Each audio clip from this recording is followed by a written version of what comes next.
we're going to shoot out 8 different microphones from my personal collection today to see how they sound on acoustic guitar. First up, we got the Neumann TLM 103, transformerless cardioid condenser mic. I modded it, replaced the capsule with an Arienne Audio K87 V3 60s tuning capsule. I think this mic sounds absolutely gorgeous, and it's an early favorite for me to come out on top in the shootout. Next, we've got the Oktava MK-319, another cardioid condenser mic. This one is transformer balanced, and it's got a couple mechanical mods. I've removed the resonator ring around the capsule and the inner grille mesh to open up the sound a little bit. And this is quite a low mid forward microphone, and it's going to be on a acoustic guitar that is already low mid forward. So to get the best sound out of it, you may need some EQ, but I think the character of this mic sounds great on acoustic. Next, we've got the Rode NT1000,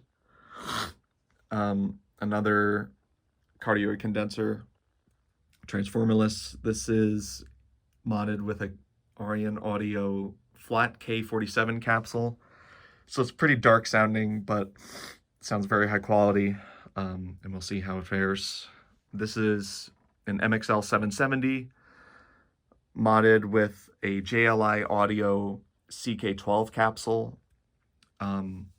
It still sounds quite bright, but it's smoothed out quite a lot, and I'm excited to see how it sounds on acoustic. I haven't tried it out yet on that. Next is a Samar AL95. This is an American-made figure-8 ribbon mic. It sounds absolutely huge. Tons and tons and tons of low end, especially when you make use of the proximity effect. I particularly like this mic for acoustic, using it in a mid-side application as the side microphone, but we're going to try it dead on today. Next, we've got the Beyerdynamic M88TG. This is a hypercardioid dynamic mic. Not typically what you would use for this application, but we're going to try it anyway because it's a nice mic. Then we've got our trusty Shure SM57 and another odd dynamic mic choice. This is an Electro-Voice 664 cardioid dynamic mic, modded to have an XLR out. So I'm going to record all of these with the same take and using the same kind of preamp, going into an Audient ASP800 and using the built-in converters. So trying to even out the conditions for the shootout as much as possible so you can just hear the sound of the microphones. Let's see how it sounds.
All right, I'm going to give my thoughts on how I thought each of these microphones did in the shootout, and I'll do that by giving them sort of an arbitrary ranking from worst to best on how I thought they did for this. So coming in at number 8 is the Electro-Voice 664.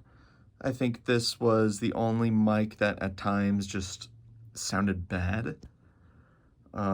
Mostly during the hard strumming sections, which just sounded kind of pokey and unpleasant to my ears. If you're playing more softly, like I was during the single note sections, then this could be a cool, like, vintage lo-fi option. EV664 at number 8. At number 7 is the Beyerdynamic M88TG. I didn't think this was bad at all. I only thought it was maybe a bit uninspiring sounding, and I know on this mic the upper mids can be a little bit unnatural sounding, like there's some peaks and valleys going on, but this is a great mic for other applications. I just thought it was a bit unremarkable here, but not terrible. It's fairly balanced sounding too. At number 6, I'm gonna give it to the Samar AL95. This mic, just on its own, has way too much bass. You'd have to do a lot of EQ to get it to sound more balanced, but that's not to detract from how fantastic this mic is. Even after you do all that EQing, you're gonna get a great sound. The upper range that this does capture is very beautiful and very natural once you get the low end to stop covering it up. And like I said, this is a fantastic choice for a mid-side setup. And coming in at number 5 is the Rode NT1000 with the Arienne Audio Flat K47 capsule. I thought this sounded pretty good. The top end was kind of a non-factor, which is one of the main things I'm looking for in an acoustic microphone. But overall, it sounded pretty balanced, just a bit too dark, and not very exciting sounding to me either. And at times, the low end was a little bit inconsistent, like some notes would be very bassy and boomy and some wouldn't. But overall, not terrible. At number 4, I'm going to give it to the SM57. I thought it sounded very nice for what it is.